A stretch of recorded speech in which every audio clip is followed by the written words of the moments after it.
Hi there guys, and welcome to today's live stream. We're going to be talking all about how to stretch your lower body if you've got back pain. So whether that's a slip disc, whether that's a minor back strain, or whether it's something a little bit more complicated like spinal stenosis, we're going to talk about how and why we recommend these sorts of stretches and what you need to be avoiding, all in today's live stream. As always, if you're new to the channel, please do consider subscribing and sharing this with anyone that might also need a little bit of help with their back pain. We do Q&A at the end of every single live stream, so it's your chance to ask Lara on the other side of the camera any questions that you've got on your back, on your neck, or other issues related to sort of those areas, and we'll do our best to provide you guys with a little bit of guidance, a little bit of support, and some suggestions on things you can do to really help deal with your back pain. And with that being said, we'll get into today's live stream.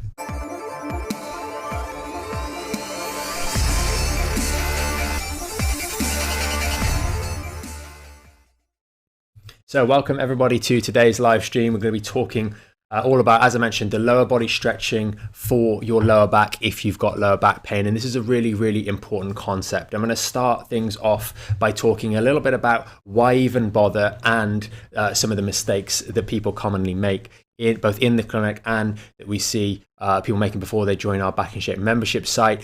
And so you've got a bit of a better understanding. You'll see down here on the board, we've got some drawings just there. So we're going to go through those with you guys so you can really understand the principles of this, so you can apply it to your back pain recovery and make sure that you're looking after yourself effectively.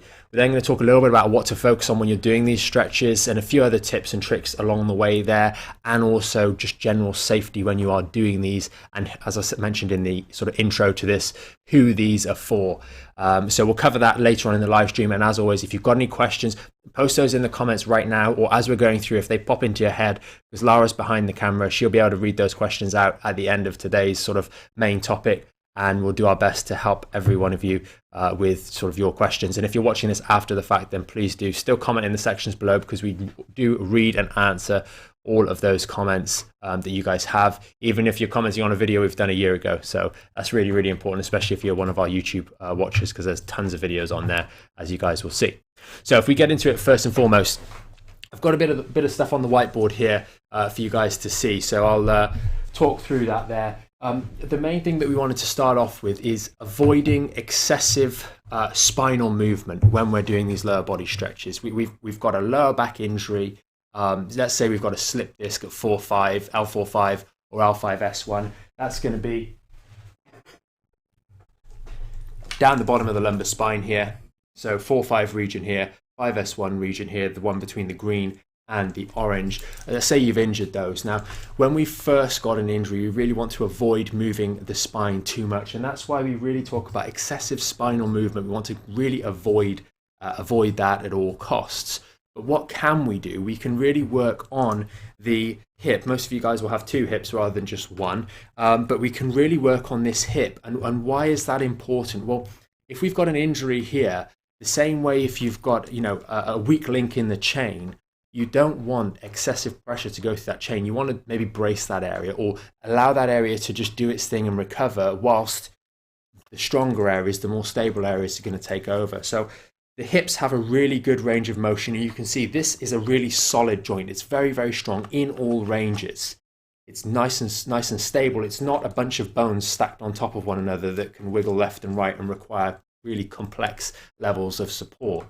So in this first instance, we want to stretch these hips so they're as mobile as possible. So when we're going through the normal acts of daily living, getting up out of a chair, walking around, getting on and off the loo, all those sorts of things are putting minimal strain and stress through your lower back. So hip flexibility is going in all ranges is going to be something that's really, really important.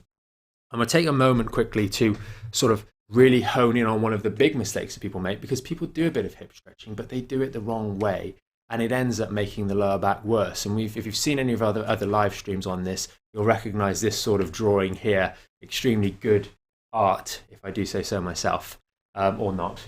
And this really highlights why rounding your back is so problematic, and one of the big mistakes that we want to get out of the way first before we start talking about the hip stretching itself.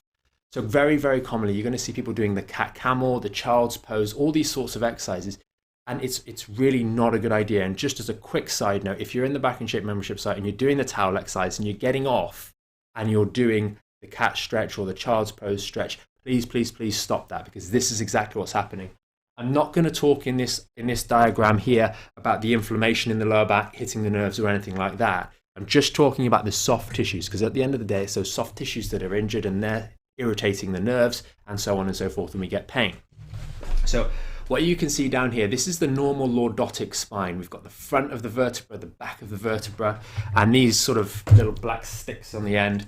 Those are the spinous processes here. And between all of these layers, we have an extensive support system of ligaments that really reinforce the disc on the back. And we've got this one ligament along the front here. This is the anterior longitudinal ligament, or ALL. We have one of those, and we have a number of ligaments that run along the back and support the posterior arch. Most of the people that come into the clinic, and most of the people that have back pain, they've injured the posterior part, is that disc is driving back because they're squashing down on the front, like this one down here, and it's caused a failure of those ligaments to protect and house the disc in its correct place, and therefore it's strained and damaged those structures. In this position here, we've got a nice tightness. The ligaments, which aren't designed to change too much in length, they're a certain length, if you will.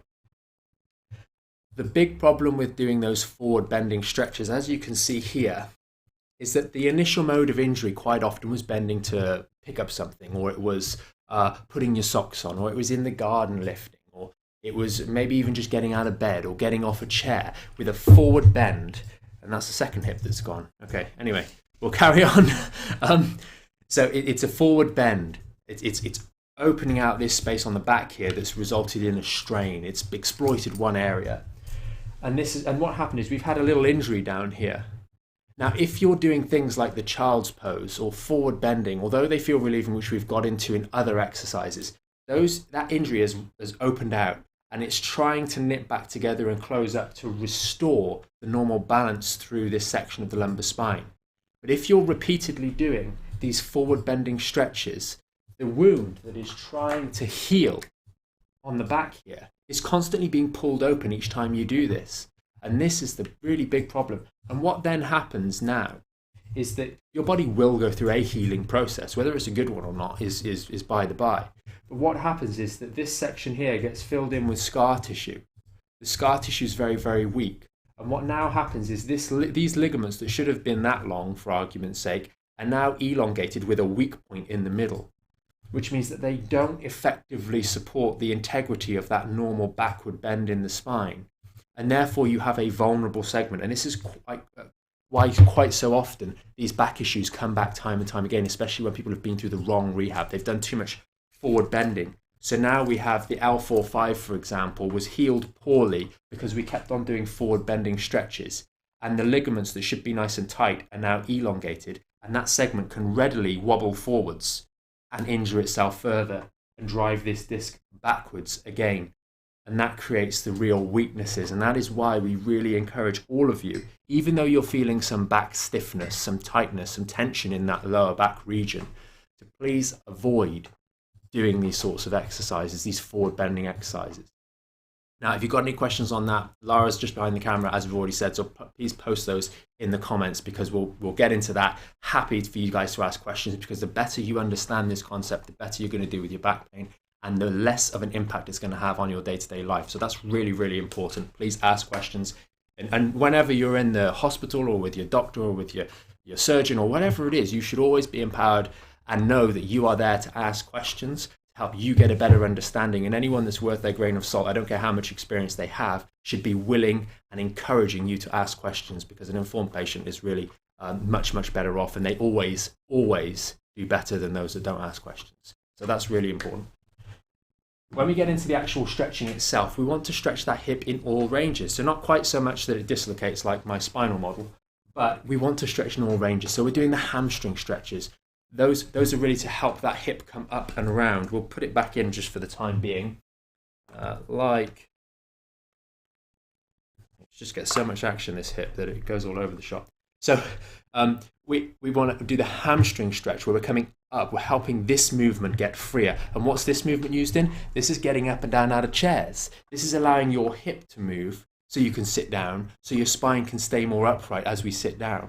We're helping work on extension. That's the hip coming behind you That's opening up the front of the hip here, which often gets tight when we're sat down all day. And the problem with that is that if that stays tight, as we stand up, the spine tilts forward. So we have a bad posture forwards leaning posture, which puts tremendous pressure through the spine. And we're also opening out the glutes, pulling it across the spine, across on the front to stretch this region out and keep it nice and supple.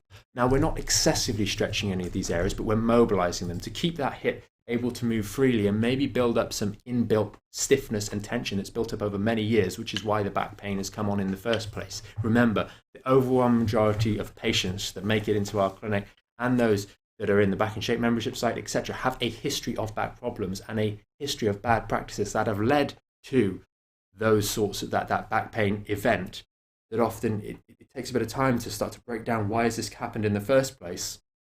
And when you look back, you see that all these things we've been doing that are inappropriate for our back for an extended period of time. So those are the stretches there. Now, the next thing is, how is our spine when we're stretching these? We always teach you guys, when you're doing the stretches, we are not doing a simple, for example, with the hamstring stretch. You look at what's happening to my back here. It's not effective. I feel the back before. I'm not even feeling anything in the hamstrings. But if I do a proper movement, boom, I haven't even moved my spine at all really forwards. My spine has not bent through here, and already we've got it in the hamstrings. So part of that comes with learning how to move effectively. A lot of people don't know how to move effectively because they're not taught, and we kind of get a little bit lazy with it. And also it's about isolating that hip joint, so we are stretching the hips whilst leaving this area alone so it can actually go through the normal healing process and return to this. We want to be stretching with a neutral spine. And also, obviously, if you're in the membership site, you'll know about engaging your core to just help hold that spine stable whilst you're doing some of these stretches. Another one would be the hip flexor stretch, where we're in a sort of a lunge position. You guys, we've got videos on this in the free and the premium membership, where we're stretching into a lunge position. But we're not arching our back backwards like this. That's going to create stress and strain. And if we have any ligament issues in the lower back down here, you're going to create shearing, which is a very unpleasant experience. It'll give you a lot of sharp, uncomfortable shooting pain. So we want to avoid that. And the last thing I want to mention here is these exercises, when done correctly, are incredibly safe. And this kind of ties in with that one in the purple box, that point in the purple box. We have patients of all sorts of issues over the years, from more severe spinal issues, post-surgeries, those sorts of things, to simple slip discs, bulging discs and herniated discs, or just minor back pain, which is a minor strain of some of those ligamentous structures in the lower back. Everyone is able to do these stretches when they do the technique correctly. We've had a few people that have been on the basic membership and said, oh, I don't know if these stretches are good for me. They're too much, but they'll willingly go and do the child's pose at home. And it's really a case of, it's just, we haven't been able to help that individual understand enough the mechanics of back pain, unfortunately. And that's really the big shame, because these exercises are safe for everyone. And if you're getting pain when you're doing them, look at the technique. Because 9 times out of 10, there are technique inefficiencies. There's difficulty doing the technique. And I use this example. I don't think I've used this on a live stream just yet, but I use it in the clinic. A lot of you guys, moving like this is going to be difficult. Learning to isolate the hip is going to be difficult. But if we take it back to when you were a child, or if you've got any children or grandchildren and they're 1, 2 years old, they're learning to walk. If they fall over, you don't say, right, walking's not for you. You shouldn't be walking. You're not built to walk. You're never going to get it. You've tried once or twice. You've tried for a week and you're still falling over. Let's just leave it. You've hurt your wrist. We're going to stop. Walking is not for you, little one. You're going to have to stay in the crawling and sitting game, and we'll just pick you up as a 15-year-old adult and move you around because you haven't learned how to walk. That's not the case. It's perfectly safe to walk for a child, and they need to learn how to walk, and that involves a little bit of trial and error to a degree. But you guys have the benefit of maybe being able to talk a little bit more coherently and research a little bit more coherently, so you can learn how to do some of these things, but they do take time. If you haven't been doing the core engagement exercise correctly, learn how to engage your core, or haven't ever stretched your hamstring properly, and you're in your 20s, 30s, 40s, and you haven't done it for decades, it's very unlikely that you're going to pick this up very quickly. It takes a little bit of time, it takes a little bit of practice, but that is, if you struggle with these in terms of the technique, then it's really a worthwhile pursuit, because a lot of people feel when they've got back pain that nothing works for them. They've tried lots of things, nothing works for them. I tried this once or twice, I tried that 5 times, I tried that a week, or 2 weeks or 3 weeks or a month. but I never got down to the granular level like we're talking to you about. These are the basics. They're the very simplistic foundations, and getting these right is so easy for every single one of you guys to do. And we know this because of patients that come into the clinic with horrendous issues in their lower backs. They can get it with a little bit of time and a little bit of encouragement. So don't give up if you are struggling with some of these exercises. They are very simple. They are very safe for everyone. And the last one I wanted to cover is just a few tips. What can you do to make this easier? I always talk about trying to be lazy with your stretching. And this allows you to relax into the stretch, hold it for a little bit longer, more effortlessly. Last thing we want is we want other areas of our body to be working overtime whilst we're trying to actually stretch the area that we're stretching and treat the area that we're treating. Use supports. I've got the chair here. You can use the chair. If you're doing the hamstring stretch, you're sat down on the chair. Maybe you're leaning on the side of your desk or your kitchen table to get that hamstring stretch done. Maybe you're doing the lunge position, as we mentioned before, and you're lunging and you're between two dining table chairs so you can support your body weight. Maybe you've got a bit of trouble in your knees, so you can lean on those chairs or next to the bed to make sure that you can effectively relax into that position. All of these things really add up, and they really help make your life easier so you can do these stretches. And of course, we haven't really touched on the towel exercise. Many of you guys watching this will have heard us mention this before.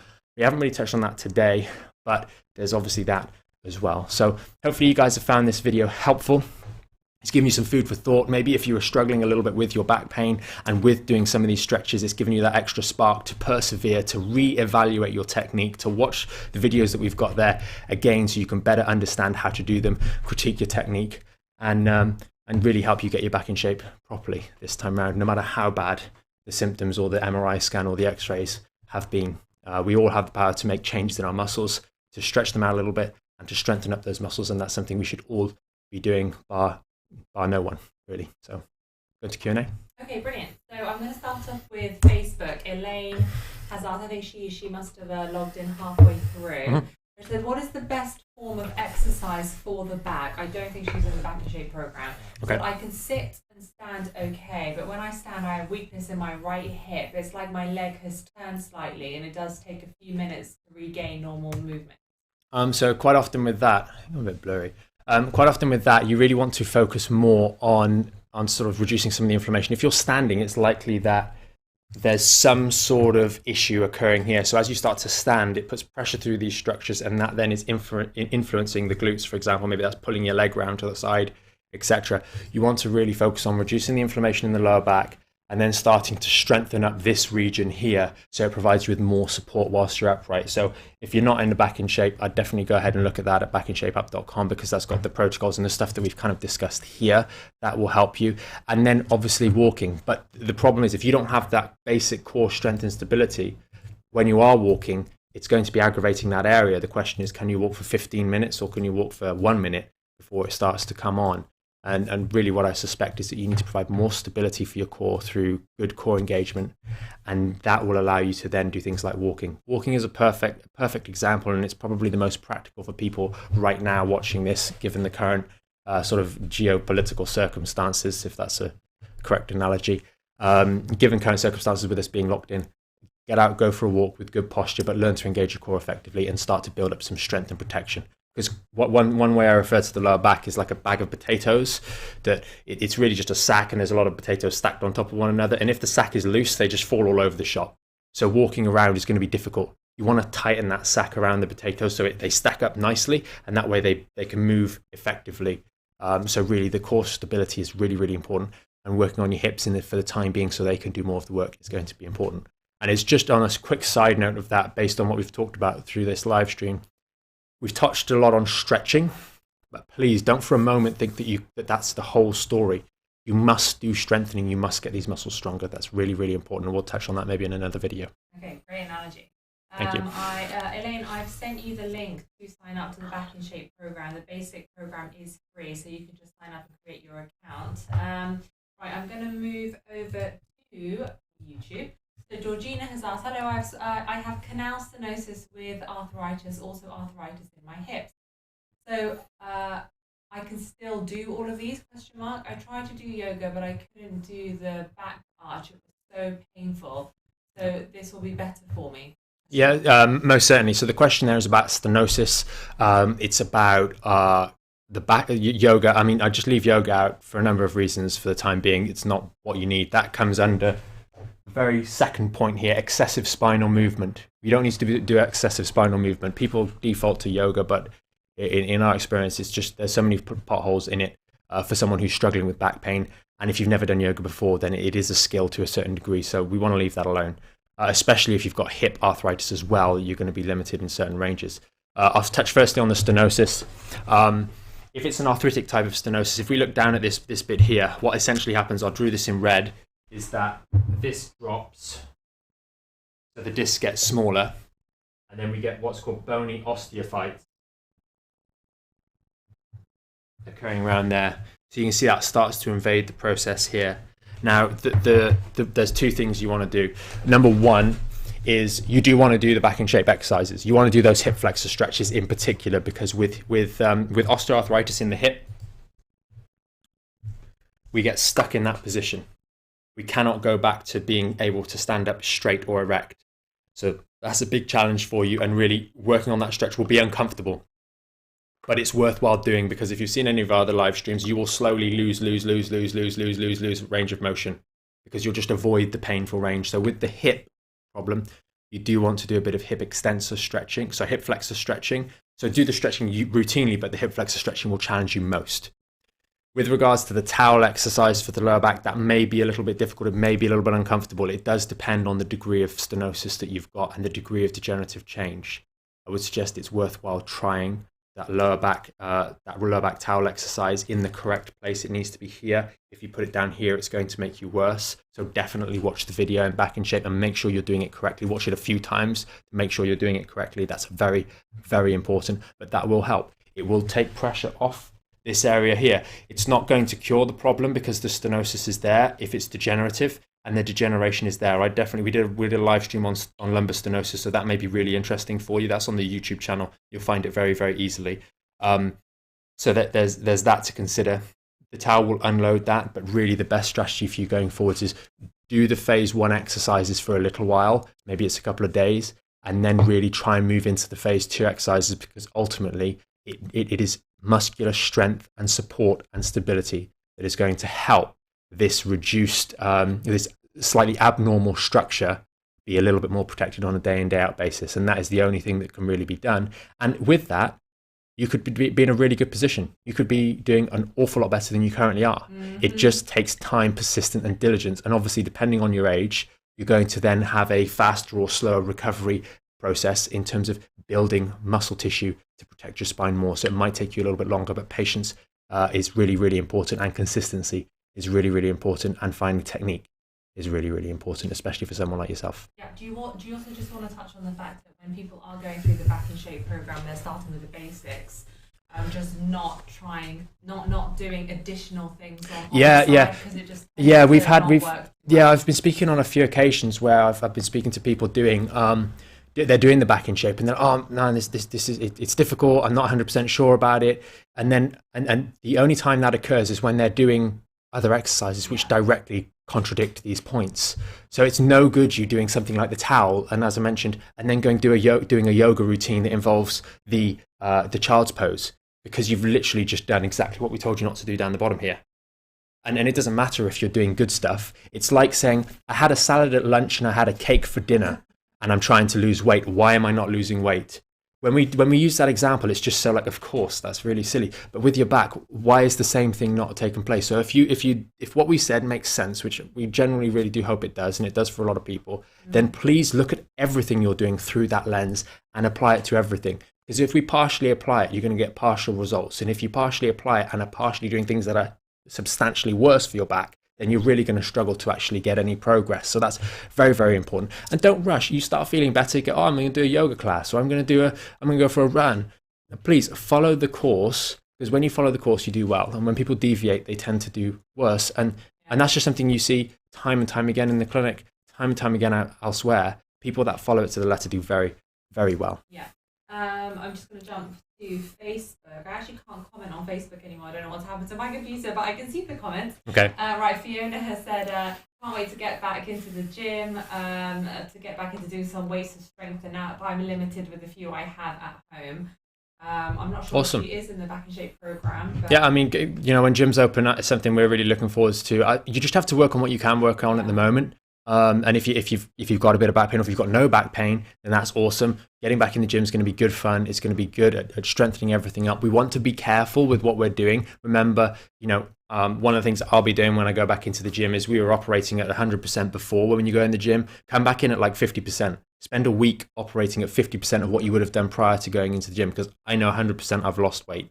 I've lost muscle mass. I've lost strength. And if you are someone that's in the gym or likes going to the gym or wants to transition into that, then definitely please take it easy that first couple of weeks. Know that you're going to get some soreness immediately, or the day after, what's called delayed onset muscle soreness. That's DOMS for short. Some of you guys will actually experience that in the Back in Shape when you move up into phase 2, or when you move and increase the intensity of phase 2, or move into phase 3. You're going to find you get what's called DOMS. And this is one thing that actually really throws a lot of people. Think, oh no, my legs are sore. Well, you've just done lunges, you've just done squats. Of course they're going to be sore. But it's a very good type of sore. It's just sometimes that's not understood. So that's a very important point on a side note. Okay, brilliant. I'm going to move back to YouTube. Yep. Alex, is there any chance of a ligament healing naturally enough to resolve the pain? Mine has been diagnosed with hypertrophy some years back, and I have some new pain. Your body will always try and heal. And we kind of covered that on the diagram on the board. It will always heal. Hypertrophy is commonly when the ligament has been under extensive stress for extended periods, and you get ligament hypertrophy, because it's that stress, the abnormal level of stress through that particular part, that has caused it to try and adapt and try and cope. You get a lot of scar tissue in those scenarios as well, and it becomes problematic. So it will heal. What we're trying to help you do with the right exercises in avoiding the wrong is prevent it healing like that, where we had all the scar tissue in the middle, which would be hypertrophy by definition. You know, there's stuff here that shouldn't ordinarily be there. And when you try and get back into this position, there's all this loose tissue that kind of gets in the way and doesn't really help with the integrity of that ligament. So when you have that ligament hypertrophy, when you do the wrong exercises, your body will heal, but it will just heal badly with lots of scar tissue as opposed to normal healthy tissue. And we all know this as a fact because you see it on your skin. You see when you pick that scab regularly that it never heals correctly, that it always has that little bit of badness to it, that little bit of inelasticity. It doesn't lay down properly. So whenever we injure ourselves and repeatedly injure ourselves, we need to make sure that we do the right things to allow it to recover effectively, completely, rather than the wrong things that prevent it healing effectively, because it will go through that healing process. That healing process will just be very bad. I hope that answers the question. I did get off on a bit of tangent there. If it doesn't, ping a little comment back. Okay, awesome.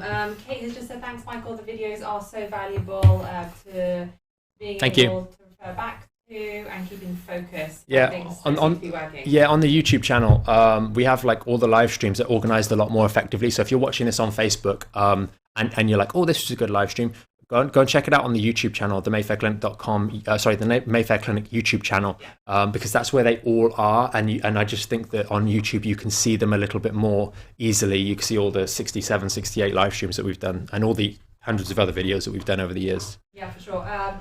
Lastly, Fiona's just said, that's great advice. Thank you. Yes, I'll be taking it easy. My muscle memory has got Alzheimer's. Yeah, I think a lot of people are going to feel like that when it comes back to going back into the gym. I'm pretty sure I will. That's for sure. We'll be walking a little bit funny for a few days after the first session of legs, so that'll be good fun. But it's all normal. It's all natural. I want to make sure we're getting enough nutrition on board, enough protein on board as well, to make sure we're going to recover when we do start amping things up again when we get back into the gym. That's really, really important. Not something we touch on as much here, but that'll be really, really good. Thanks, Georgina, for she just said thank you. Yes, awesome. Explained really well. Any other questions? All done?